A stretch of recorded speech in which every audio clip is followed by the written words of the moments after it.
Well, hello everyone. Welcome to week 7 of season 4 of the Reddit League. My name is Zotomo, and I'm joined as always by Calamity. How are you? Hello, I'm doing good. Great. And our guest today is Division One's own Orpheus. How are you doing? Hi, I'm doing fine. Thank you for the invitation. I'm glad to be here. Yeah, glad to have you. One of the many Frenchmen in Reddit League and even in Division One. So glad to have you representing your countrymen on the show today. Well, let's jump right in as we are in the interesting province of Saskatchewan in Canada for our map. And the results from Division One, well, very interesting as well. We thought maybe it would be a hard one, Orpheus, but actually it wasn't too bad. Yes, the seed was relatively easy. There were two tricky rounds if you went in the wrong direction, but yeah, it was I will say a normal week because a lot of draws and only two players which have win. This time it's Raidman and Simi, and it's nice to see Simi finally winning again. I don't know if he trained a lot or not for this week, but maybe he can. I don't know if it's too late for him, but maybe he can avoid the relegation. And so, yeah, a nice perfect score for Boxer. Um, I miss again the bonus point, but yeah, it's just a normal week in Division One, I think. Yeah, definitely plenty of high scores, but unfortunate for Chicago, who not quite on home turf calamity, but not putting up one of the best scores at all here. Yeah, Chicago and Ice mainly here. Ice falling apart completely with only 17,000 points in, as Orpheus said, pretty much probably the easiest seed of the week in Saskatchewan. That's also why we've got so many high scores. I don't think any of the seeds were particularly hard, but Mhm. even among the not so hard seeds, Division 1s was still the easiest. And yeah, lots of very high scores here. As Orpheus said, perfect score from Boxer, who's one of the only three people who take home 3 points alongside Raymond and Simi. I don't think Simi would have practiced much for Saskatchewan, but he's just a good player in general. So couple that with a relatively easy seed. And he didn't have the hardest of times. And yeah, extra points out of those draws for Mr. Blue and Blinky. So yeah, as Orpheus already said, no bonus point for him, no bonus point for Bulgur either. Mhm. Definitely. Well, let's take a look at how this table is shaping up. We've only got 2 more weeks left to go after this one. And yeah, Osimi with his win over Ice is the only movement in the entire table. Yeah, Boxa with that perfect game pretty much has his playoff spot secured, Orpheus, but everybody else has plenty to fight for in the last 2 weeks. Yeah, yes, it's the problem with the draws. There is no major changes in the rankings, and obviously the two last weeks will be decisive for the other promotion playoff spots, as Raidman will play against Simi and Ice, while Blinky will play against Mr. Blue and Werdock, and I will play against Werdock and Boxa. So everything can happen. While in the other side, I I don't know if it's over for Simi and Ice, or if they can still avoid the direct relegation. We will see. And there is a possibility that Mr. Blue is not safe because if Chicago win against Bulgur and beat Mr. Blue in the last week, Mr. Blue could be in the relegation spots, which is a bit unexpected. But yeah, there's still a lot of suspense here. Yeah, definitely. Calamity quite a bit still mathematically possible, but actual possibility here is Chicago going to climb out of that one, or is it the relegation spots 5 points adrift there? I would say it's probably not going to happen based on the fact that Mr. Blue has the perfect game advantage as well. So essentially, Mm. if Mr. Blue gets 1 point, which he doesn't even need to win against Chicago in the last game day four, he should be fine. Chicago needs perfect games essentially. If he wins, if he gets 25k in both Africa and Romania, then we can start talking. But other than that, I think Chicago's main focus should be lying on keeping himself in those relegation playoff spots and not falling down into ninth place. Yeah, the top boxer looks pretty secure. He's got 3 perfect games as well, so he should win any tiebreaker. Behind that is really close though. Raidman does have the by far easiest end to the season against Simi and Ice, but Simi, the game is more difficult than it looks if you just have a look at the table. And it is, after all, still our game between first and second from from season 2, but also the game between the 2 winners from seasons 2 and season 3. But yeah, apart from that, Ice looking pretty rough here.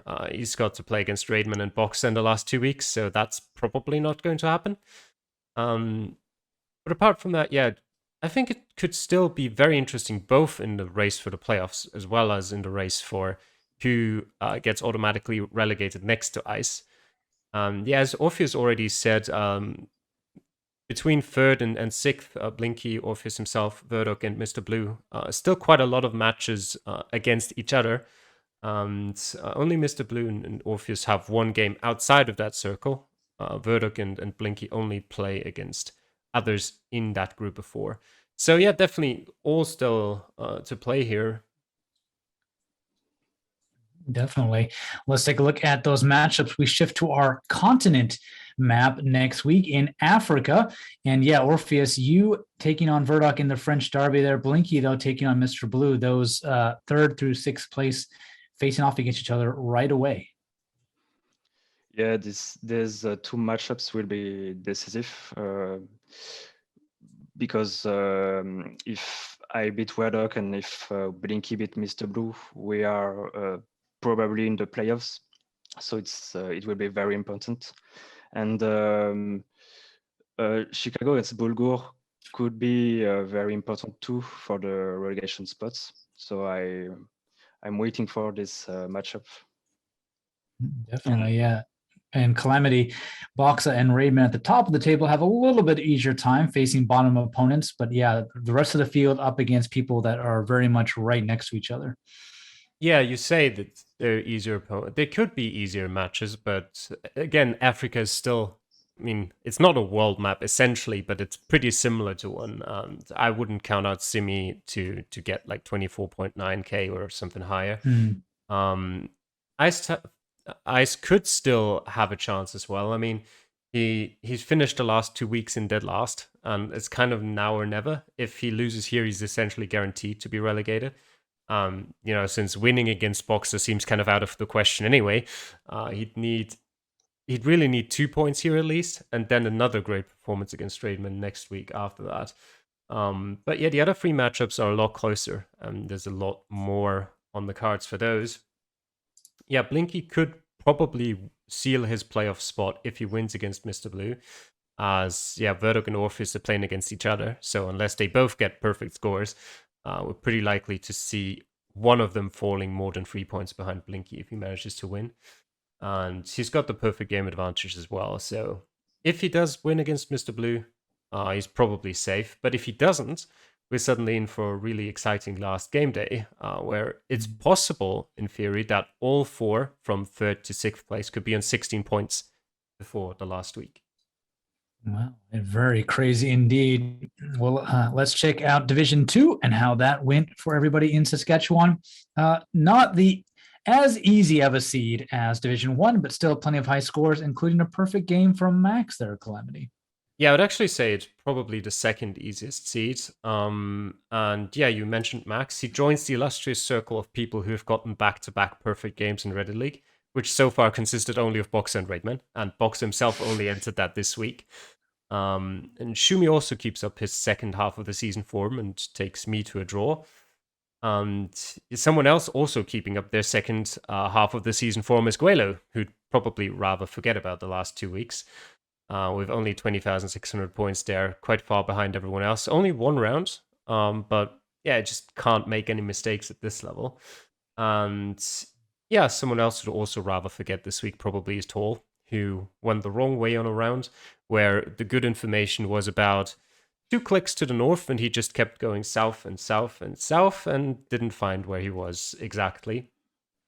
And Yeah, as I said last week, Teskotak just shows up in US or Canadian states/provinces, and he's casually picked up 8 points in the last 3 weeks, which, if the season had started at that point, would have put him in second place. Orpheus, any thoughts here on Division 2 matchups from last week?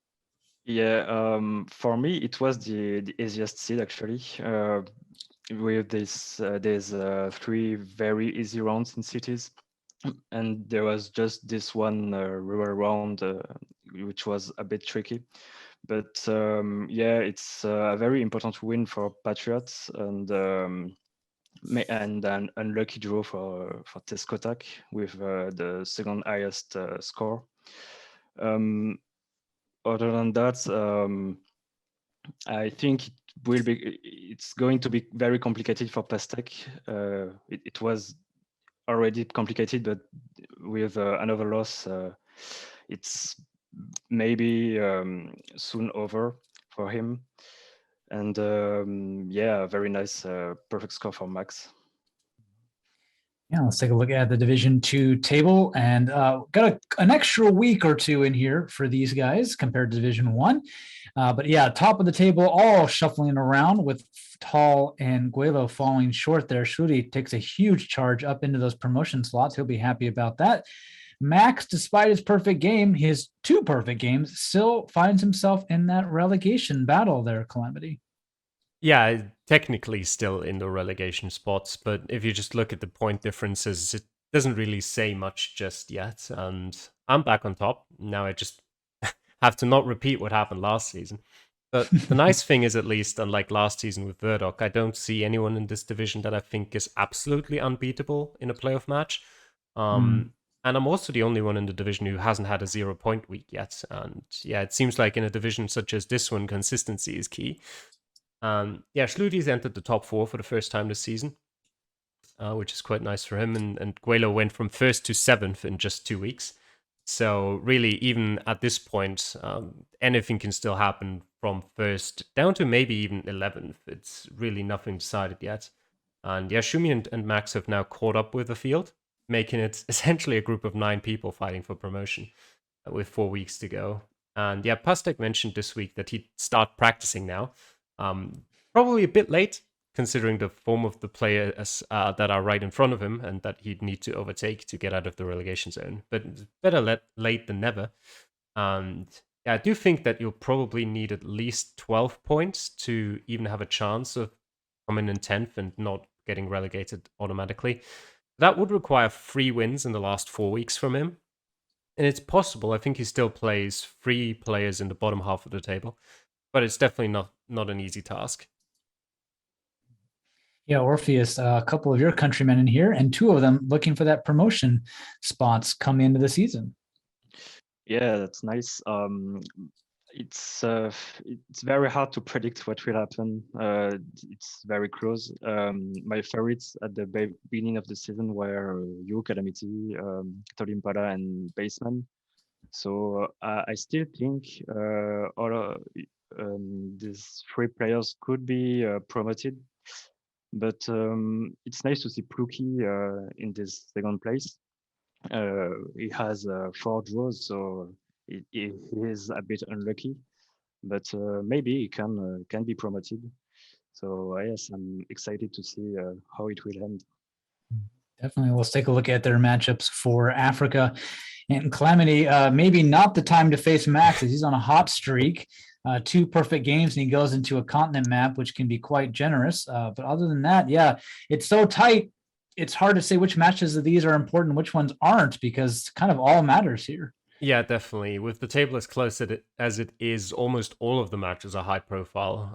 I'm especially interested in Shumi on his home continent against Clyde, who's been quietly going about his business, and he hasn't had a 0-point week since week 3 either. Of course, I also have a big personal interest in Toll against Schludi and Guelo against Pluki. The more points they take away from each other, the better, and the less I have to worry about in the table. As you already said, I've got enough to worry about just playing against the guy who's picked up 2 perfect games back to back, and Max. But I think I've not got a bad chance here. I think I've gone past the most difficult countries for me this season. We've still got Singapore and Coastal World coming up right at the end there, but Africa and Romania, I think I'm good at, and I should be fine. Patriots needs to build upon that win last week against Spaceman. Baseman himself has only scored 2 points in the last 3 weeks, so that's definitely a chance for Patriots there. But he needs to really get a good game as well, because while Baseman hasn't had the best weeks, it was mostly still draws, but just falling short of the bonus points by like 30, 40, 50 points, and not like bad losses or anything. Incredibly important is the matchup between Teskotak and Pastek as well. With a win from Teskotak, he's suddenly back in the running as well, and we can make it a group of 10 for promotion. While Pastek, he desperately needs a win, and if he loses against Teskotak, he's then at least 8 points behind 10th place with 3 games to go. One of which is against... I think one of those matches against Pluki still. So that's nothing nice to look forward to. So he definitely needs 3 points, or at least 2 points here. Yeah, Orpheus. Anybody here you might think will be pulling away from the pack a bit after this week? Sorry, Calamity, but I'm waiting for the third perfect score for Max. So we'll see. But I think I don't know if he can do it. If he can do it, sorry. So I think maybe Calamity will win, and there will be a huge gap with the other players. And I'm really waiting for Shludi against Tolimpala, because it will be decisive, I think, for the promotion spots. Oh, definitely a lot of interesting matchups coming up. Okay, so let's take a look then at the results for Division 3. And some pretty rough scores. This maybe finally had a kind of a rough seed here. Quite a few ones, not above 20,000, Orpheus. Yes. So first of all, I really like this division because there are no French players, so it's very interesting.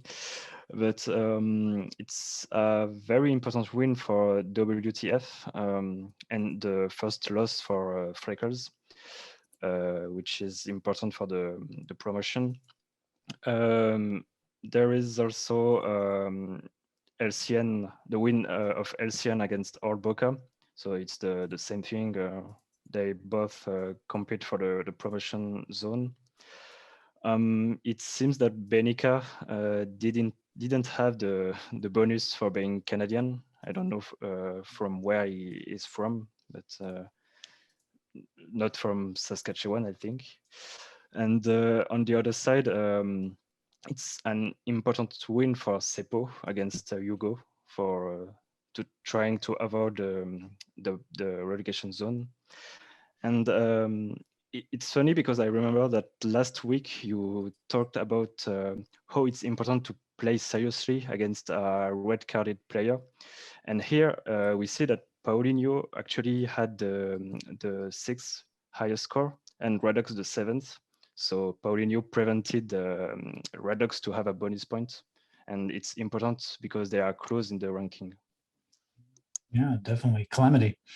Yeah, the funniest part about that one is that Radux himself did exactly that last week before this one, getting a decent score against Ferrets and preventing, I don't remember who it was he prevented the bonus point from.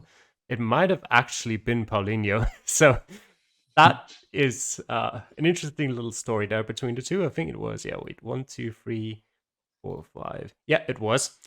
So they probably not going to be the best of friends. It's a funny story there.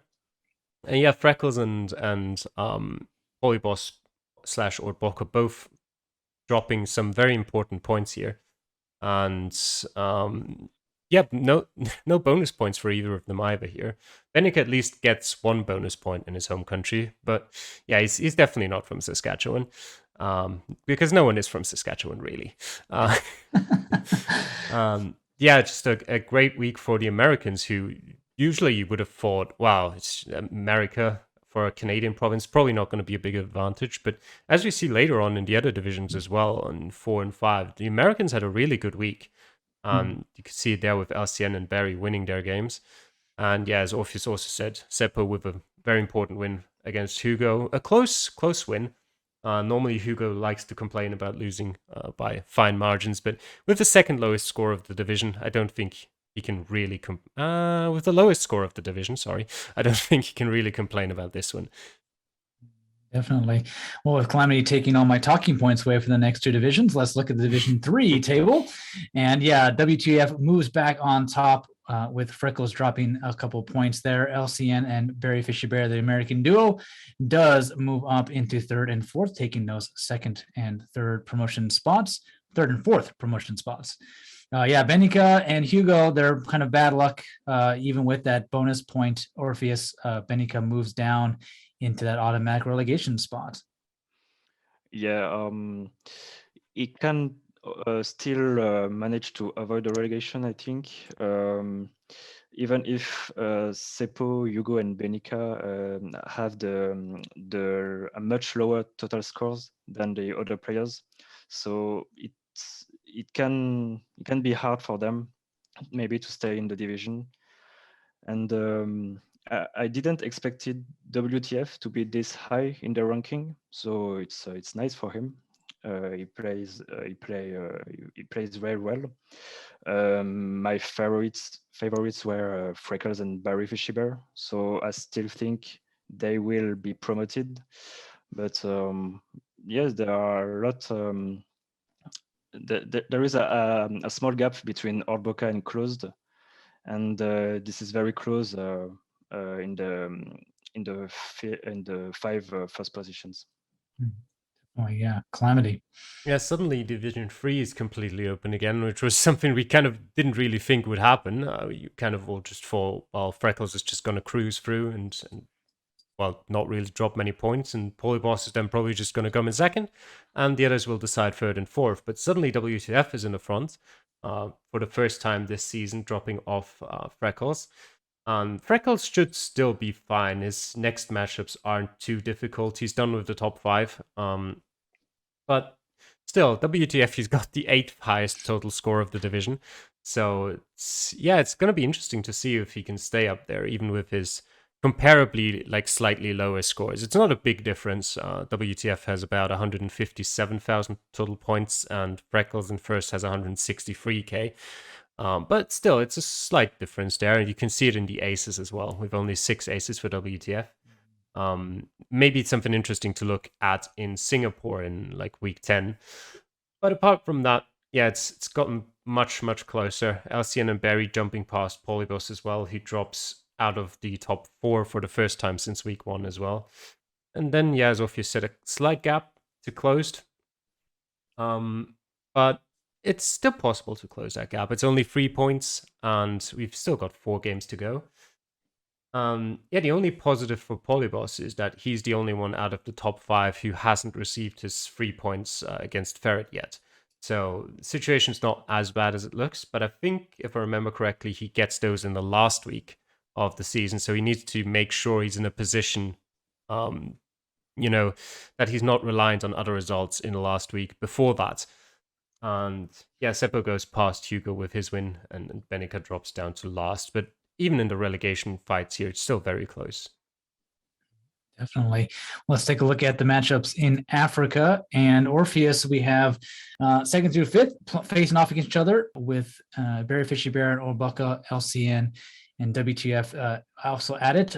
Freckles, the only one of the top 5. There was an easy week, well, supposedly easy week against Hugo, but who knows what can happen in Africa. Yes, these 2 matches will be very important for the promotion spots, but also Redux against Seppo will be very important for the relegation spots. I think it's maybe one of the last, maybe even the last chance for Benica to exit the relegation zone. I don't know if you'll be able to beat Paulinho. So yes, there are very interesting matches here. Yeah, Calamity, anything from you here? Probably a must win towards the bottom there for Radox and Seppo. Yeah, that's definitely one of the more important matches this week as well. Both of those needing the points. I think Seppo has one more, has his game against Ferret to go still as well, although I'm not 100% sure on that. But yeah, it's, I don't know quite what you were getting at with second through fifth. I think the expression was right. It's just the facts behind it weren't necessarily true, as it's first against who is it? First against third, and then fourth against fifth. Yeah, and two very important matchups as well. And with Close getting his 3 points, it's quite likely that he'll catch up at least towards fourth place there, and he'll be in a much better position going into the next week as well.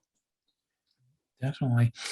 Well, let's shift over to Division 4 and their results in Saskatchewan. And we had, again, not a bad seed. We had 3 pretty decent rounds, 2 rural rounds, but not too hard to find despite that.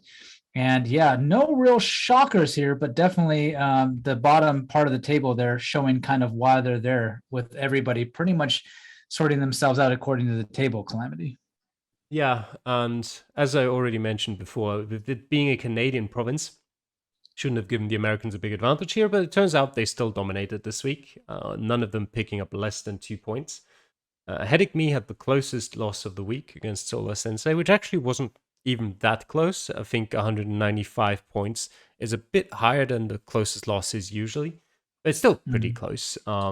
And yeah, Lunacy against Faraban is the closest margin that has ever decided between picking up a bonus point or not in a direct matchup. Taking over the record from Fierce and MD Spaceman in Season 2, where they were separated by 2 points in Puerto Rico. I'm sure it might be the closest margin period, not only in matches, in direct matchups, but that's way too much stuff for me to look up, and I couldn't be bothered. That would take like an hour to look up. So yeah, that's another interesting storyline there. Apart from that, as you said, pretty unsurprising, I guess. Maybe Nakiro's bad score is a bit surprising, but he's not been in the best form recently. And H-Town with almost a perfect game here as well. Best score of the division. And yeah, apart from that, not too much surprising. Noisel with another loss here against Pork Steaks, which doesn't make it any better for him.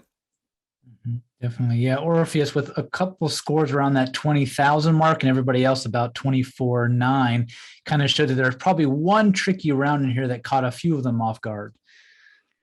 Yes, there was a tricky round where the only hints were that there were a lot of lakes, and the right road was the most highlighted road on the map, so it could help a bit. But yeah, this division is a bit heartbreaking for me, because there are all my friends and teammates from the French community, which are Faraban, Nakiro, and Hedikmi. So I know that Edikmi has a lot of internet connection problems since for several weeks. So it's a bit frustrating for him to play. He cannot play in good conditions. And yeah, for Nakiro, he has some personal issues, and I know that he has the level to be in. I don't know, in Division 3, for example. He missed the promotion last season. So I'm sure the next season will be the right one for him.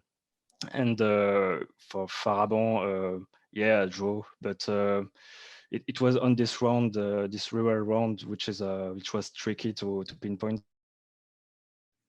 Definitely.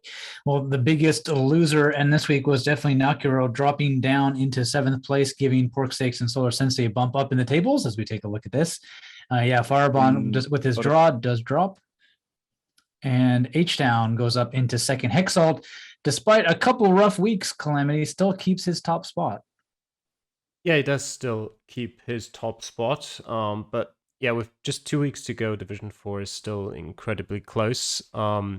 I just wanted to quickly mention as well about the one round Orpheus, and you mentioned there was something more there that you could use to find out which the right road was which was a slight dip in the road to the east before you hit the main highway, which I used to figure out the right one. Yeah, then it just came down to counting side streets. But it was definitely, doable within 4.5 minutes. And yeah, Hexalt's still in the lead, but between first and I'd say sixth, it's still everything possible pretty much. Even Nakro and Hedigme could maybe get up to third place if they're really lucky, but they'd need results to go their way. And there is still quite a few matches to be played between the contenders as well, so it's too early to really call anything. The one thing for sure is, though, that a Swiss national will not be promoted to Division 3. And Neusel is now guaranteed to finish in a relegation playoff spot at best, though even for that, he would pretty much need 2 wins in the last 2 weeks and for other results to go his way. And I just don't see that happening personally. Let's take a look at their matchups in Africa in the coming week. And we got 3 derbies here. I actually missed one. Lunacy and Solar Sensei, H-Town versus Porkstakes, and Hexalt versus Nakuro. So Calamity, the 4 Americans going off against each other. And they're all pretty much around the middle of the pack, too. Yeah, they are going against each other. Well, I wouldn't call H-Town in the middle of the pack, as he's in second place there, but yeah, I mean, he's 1 point off the middle of the pack. Let's put it that way.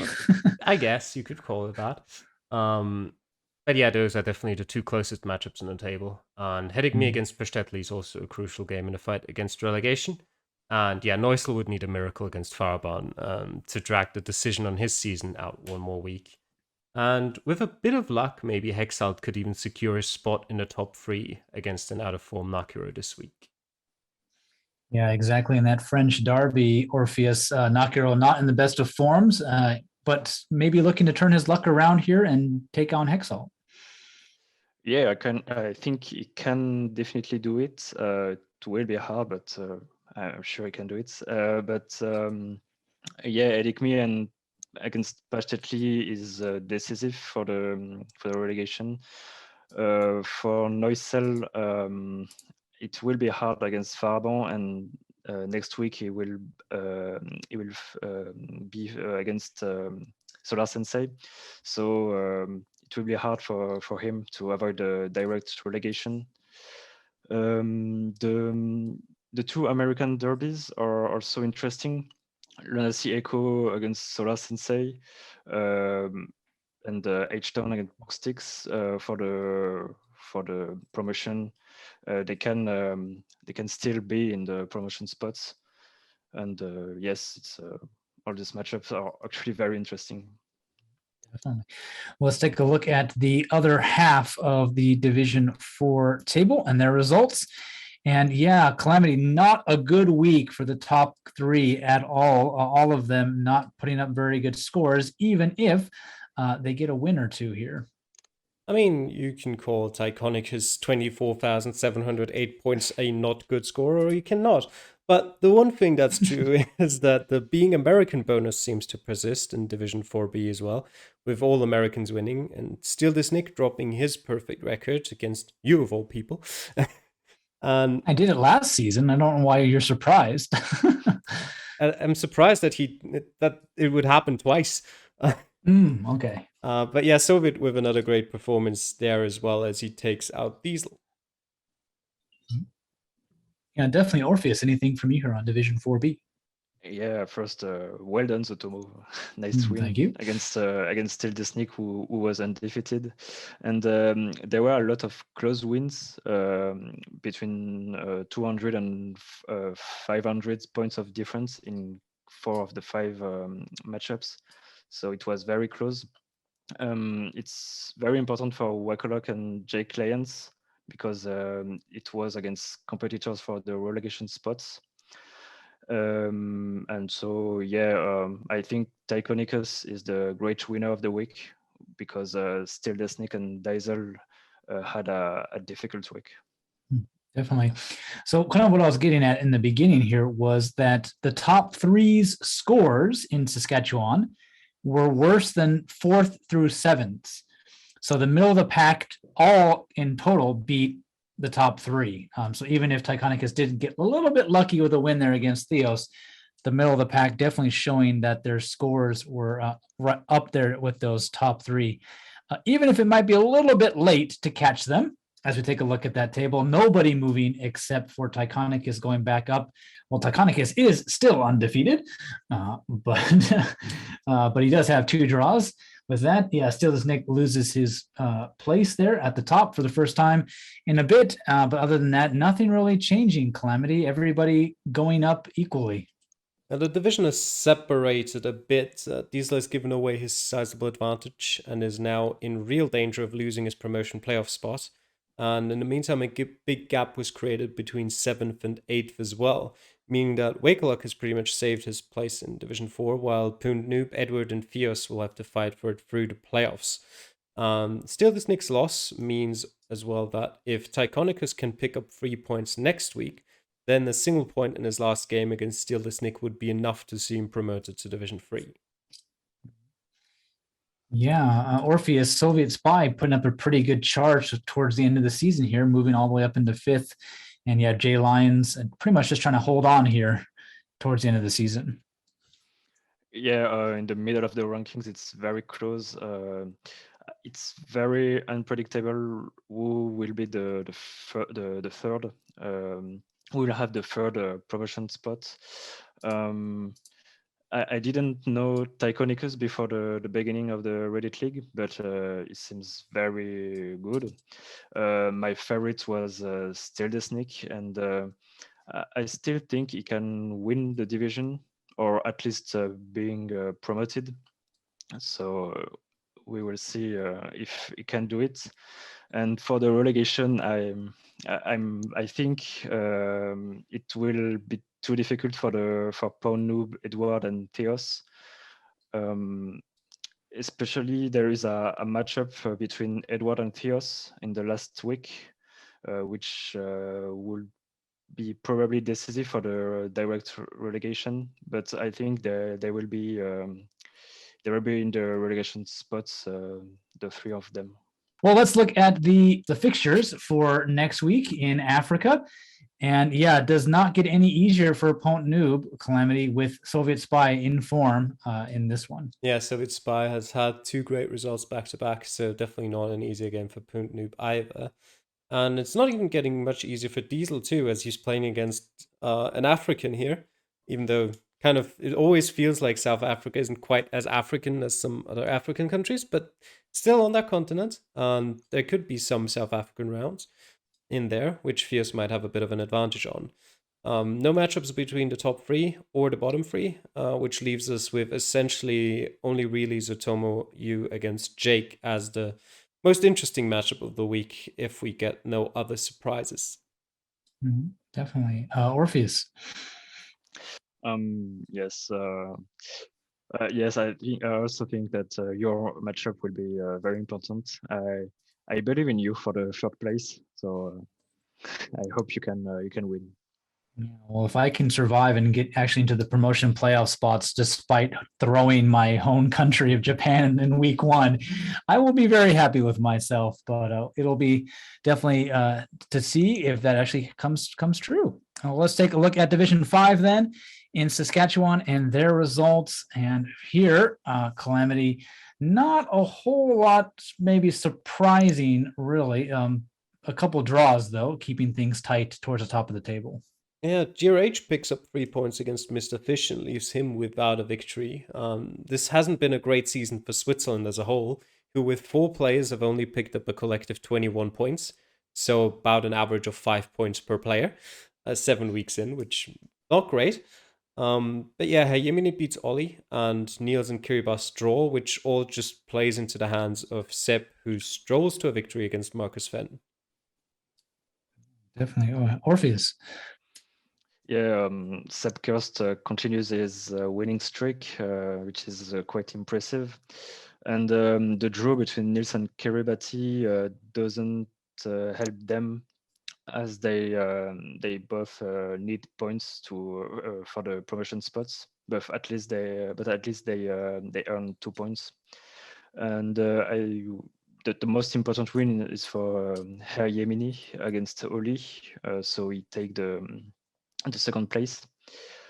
But the win for Jogger is also important for the relegation, and yes. So. All right, well, let's take a look at their table. And Calamity, pretty much the automatic promotion and relegation spots just about decided, but those playoff spots still wide open with 2 more weeks left to go.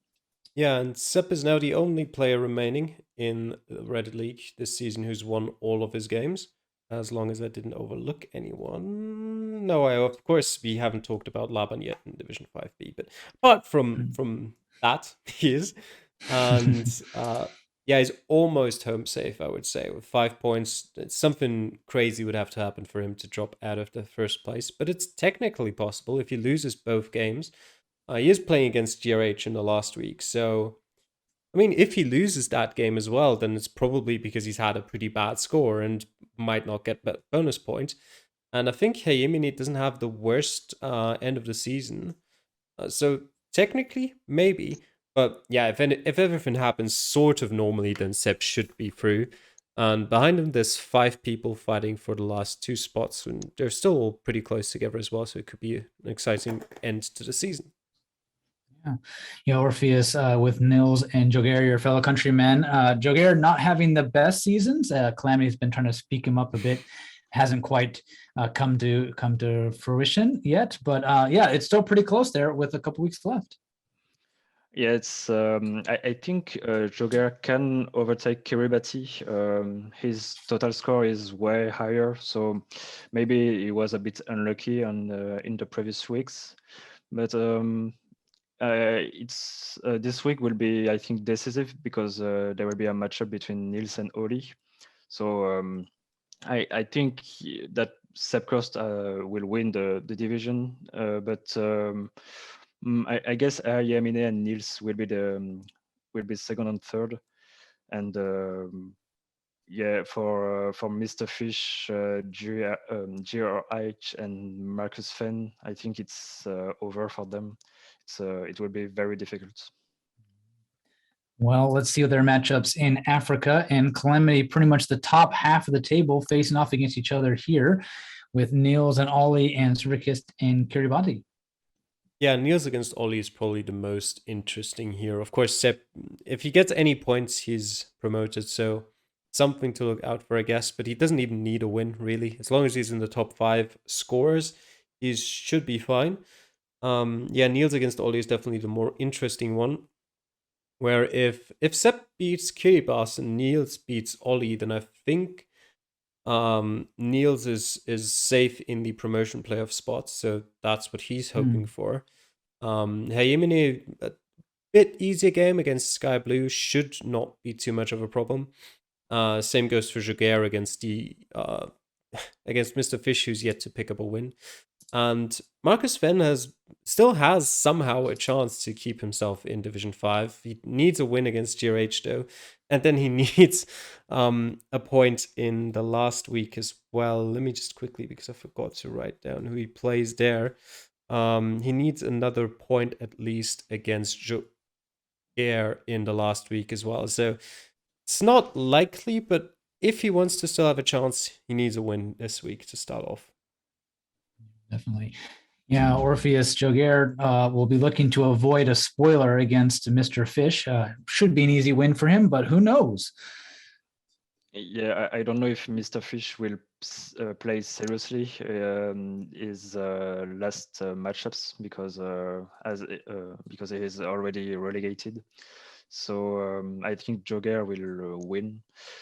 And yes, as I said, Nils against Oli will be decisive, and it's maybe the last chance for Marcus Fenn because yes, he's not already relegated, but he has to win his 2 last matchups. Yeah, let's take a look at the second half of Division 5, Division 5B, and how they did. Yeah, Laban Greb with his second week of a red card stays undefeated, though the last 2 weeks have been a bit of a cruise to get there. Yeah, probably the big one here, Orpheus, Xander drawing with Troy. Yes, it doesn't help them. They both need the points for the promotion. I don't know if Labangrem and Clemens have trained a lot, but they don't need it a lot, especially Labangreb, who is already crushing the division. Other than that, an unexpected win for Bombadil against Danny Bronze. It's nice for him to, as he's in the relegation area. And Vincenzo wins against Nabend, but I'm not sure. Nabend didn't really play the seed, so I don't know. I think he lost the motivation. I presume. Yeah, I don't think that was an on purpose score there, Calamity, if I'm not Evan there. But yeah, definitely that win from Bombadil really changes things up. Yeah, definitely. Danny Blonde's dropping the ball a bit there. As you said, I think Nabend has given up at this point. Could have technically still had a slight chance of staying up if he had won this game, but yeah, not with that score. Yeah, I don't think, I don't know about Clemens. I don't think Laban really practiced much, and he has a good excuse. He's already got a perfect game, so his score difference probably won't matter anyway. Yeah, very important win for Bombadil himself, of course. Vincenzo will take the capitulation of Namt pretty much. And yeah, Troy with a great score against Xander, which increases his chances by a lot. All right. Well, let's take a look at the Division 5B table. And those interesting matchups don't do a whole lot actually to it, but makes it a whole lot tighter. Bombadil, you can see they're in 7th at 13, and Xander in 3rd place with 16. Danny Blonde's only one more point above them at 17, Orpheus. Yeah, Labangram will certainly win the division. My three favorites at the beginning of the season are in the 3rd places, so it's pretty nice. I think they have all the level to be in a higher division. So I think Danny Blunt and Xander will stay in the promotion spots. Vincenzo has a way lower total score than the others, so it's a bit unpredictable for the two relegation spots. I guess Vincenzo actually is in danger because he will play against Xander and Danny Bronze, so it will be a bit difficult for him. And Troy still has a bye week in the last week, so I think he can avoid the relegation. Yeah, Calamity, how do you see this division shaping up in the last 2 weeks? Yeah, definitely wouldn't underestimate Troy for a promotion push there. As Orpheus said, he's still got a bye week to come up. And I can definitely see him getting in there. He does have Laban next week, so but Laban Greb himself, he's pretty much home clear. He needs one more point, and then he's guaranteed his spot in Division 4 next season. So maybe he's not playing with the biggest, he's not practicing the most here. And Africa is not really a country that you'd normally practice that much anyway. So maybe we see a surprise here. Troy had a great score in Saskatchewan last week. If he can repeat that, I can definitely see him getting 2nd or 3rd place, especially if Danny Blondes or Xander drops some points here or there. And yeah, for Troy, the last week, the bye week, is on one hand that's 3 guaranteed points, but on the other hand, he'll need to do everything he can this week because it's out of his hands in the last game. So he'll definitely want a win over Lauengreb. Yeah. Well, let's take a look at these fixtures. And we got a Reddit League first, 2 red card players up against each other, which means everybody is back having to play their matches. Laban Greb, after 2 weeks of relaxing, might decide to cruise to the end, as Calamity mentioned, against Troy there. But 2 derbies, the American Derby, Bombadil and Xander, and Italian Derby, Danny Blondes and Vincenzo, Orpheus. Yeah, I think Xander and Danny Blondes should win their matchups. on the other side, I don't know if Nabend will play. Will really play his matchup against Clemens, and yes, actually the same thing for Laban Greb, as he is already. I think he's already the winner of the division. So yes, I don't know if everyone will be motivated actually in their matchups. So the two derbies will be, I think, the most important matches. Yeah. Definitely Calamity. Yeah, two red carded players against each other is definitely not a Reddit League first. But Is it? no, we've had 3 players red carded in Division 4A last season. But I thought it was off each other. Never matched up, but how would that be possible? Everyone plays against everyone. I thought the order that they dropped out, they didn't all drop out in the same thing, but maybe it isn't. Okay. You're now gonna actually have me look that up. Okay. Yeah, we are gonna have to look that up now. All right, I'll be at it in a second. The Division 4. Oh No, we did have it. maybe. We had it well, I don't know, because the problem is the red cards get added retroactively, and so I can't tell what week they. Nitnarok and Marbos would have played each other in week 9, and Nitnarok got a red card. He got his red card in week 9, though, so technically. Yeah, so. All right. I wasn't crazy. Yeah, I'm pretty sure it was. I do make all of these, even if I do make mistakes. Let me go back though to. We're getting completely off topic here. Let me go back. Okay. Season 2? No, season 1.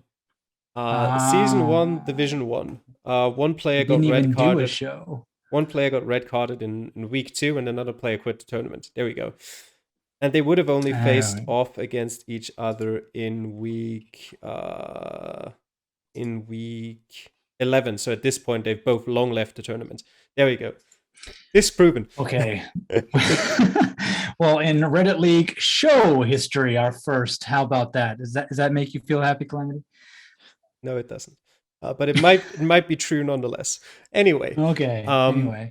Yeah, I think looking at the other matches, Narben probably given up. Maybe he'll try a bit more for Africa because he won't need to practice it. I don't know. But Clemens definitely favored there. Danny Blonde's definitely favored against Vincenzo. And then it'll be interesting for the other two matchups.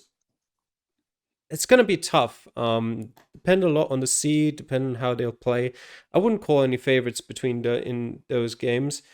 And they're very crucial games as well. For Laban Grab, maybe not that crucial, but if he goes 2 weeks without picking up any points, he's still in danger of losing his spot. So he should play it at least somewhat seriously. He should play it really seriously. Maybe he should at least somewhat practice. But yeah, it could be some very interesting matchups here too. Yeah, definitely. As we saw throughout the entirety of this show so far, there are a lot up for grabs coming the last few weeks, especially in some of the smaller divisions, which only have 2 more weeks left. So you definitely don't want to miss any of those matches. And if anything, you don't want to miss our show next week when we start to get that playoff and promotion picture in a bit more focus. So hit that subscribe button to make sure you don't miss out on those. But before we head on out, let's shift over to take a look at our map. We've been talking about it. It is Africa. By mapper, average score about 15,500 points with about 6,000 locations or so. That doesn't sound right.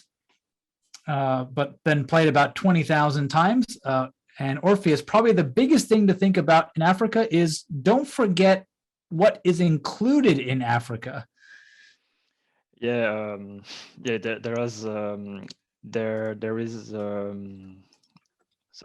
are not a lot of countries in Africa that are street viewed, and there are also the islands, obviously the Canaries, Madeira, and Réunion Islands. So it would be interesting to see one of these islands in one of the seed. I didn't have played them yet, so I don't know. And I think that it's an interesting continent because everyone will always have the right country normally, thanks to the Google car or the camera generation. So I expect a lot of high scores, and the difficulty actually will be depending on the countries, because I think the hardest countries should be Ghana or Lesotho for the pinpointing, and maybe Botswana, but the players are normally trained for this country. And I don't know the repartition of the locations, if Mapper made an equal repartition, but I had a lot of South African rounds, and it's always a bit tricky, because if you don't find our number, or if you don't find it on the map, it could be a bit difficult. But I think the most important thing is that Mapper put all the locations on intersections or near buildings, so the everything is easily pinpointable. So yes, I expect a lot of high scores and maybe a lot of draws. Yeah, Calamity, that's definitely kind of a standard operating procedure for Mapper and his maps. Yeah, it doesn't do it for all of them, but for quite a few. Africa is so it's covered so little that I can actually go through all of the countries itself. We've already talked a bit about the islands. They're all no problem usually. Réunion is very easy to pinpoint as well. The Canaries, not the easiest, but shouldn't really be a problem. And on an Africa map, even if you're like a couple towns over, you still maybe drop like 2 or 3 points. And Madeira is pretty easy again as well. Senegal can be tricky, especially if you're somewhere in the middle of the country on some of the longer highways that don't really go through many towns. And I could definitely, I'd count Senegal as one of the harder ones. The hardest one personally for me is Ghana, as especially Ghana is pretty densely covered in the south, and there's a lot of roads going through small villages at best, where it's hard to even find um, a name of the village, and then finding it on a map is a whole different beast. So I'd say Ghana definitely the most difficult. Nigeria is relatively easy most of the time. It's pretty easy to figure out where you are. Signs will say that everywhere. And it can be tough to pinpoint sometimes, especially in like rural Abuja, maybe. But yeah, Nigeria definitely one of the easy ones. Then Uganda should be pretty easy. Especially because you've only got Kampala and Entebbe essentially, and I doubt mappers put any places in parks, especially if they're supposed to be pinpointable. Kenya is Kenya is a bit of an interesting one. Some rounds in Kenya are really easy, some are really hard. Probably I would call it the second most difficult after Ghana. Although, yeah, as I said, you can have some pretty easy rounds there. Botswana, yeah, we've practiced Botswana like a couple weeks ago. Nobody should have problems in Botswana. South Africa is actually, funnily enough, probably my third hardest country here. As usually, if you're in like a town or on a major highway, it's very easy. But there are some locations in the middle of nowhere in South Africa that can be really hard to figure out. And yeah, then you've got Lesotho and Eswatini. I really like Lesotho, so I don't usually have problems with it, as long as it's not in Maseru, because Maseru is terrible. But apart from that, not too bad. And Eswatini kind of in a similar vein. There are some rural locations which are pretty difficult, but the rest shouldn't be much of a problem. So overall, yeah, as Orpheus already said, should be very easy to tell which country you're in within like seconds, essentially. And from then on, it just depends on can you find the general area or not. Because yeah, as it is a mapper map that's focused on pinpointability, you shouldn't really get the right area and then not be able to pinpoint it. That shouldn't happen too often, unless you're terrible at pinpointing. But yeah, in general, it'll depend on, yeah, as I said, do you find the general area or not? And in some cases, if you don't find a general area, that could already be enough to make sure you don't win your game. Definitely. Yeah, it is a large continent, which means it's going to play a lot more like a world map than a country map in terms of how the points are get divvied out with that one. But yeah, each country very distinct, very different. And it'll be just tricky down to getting those signs and finding the right little corner of the country you're in, not the country itself.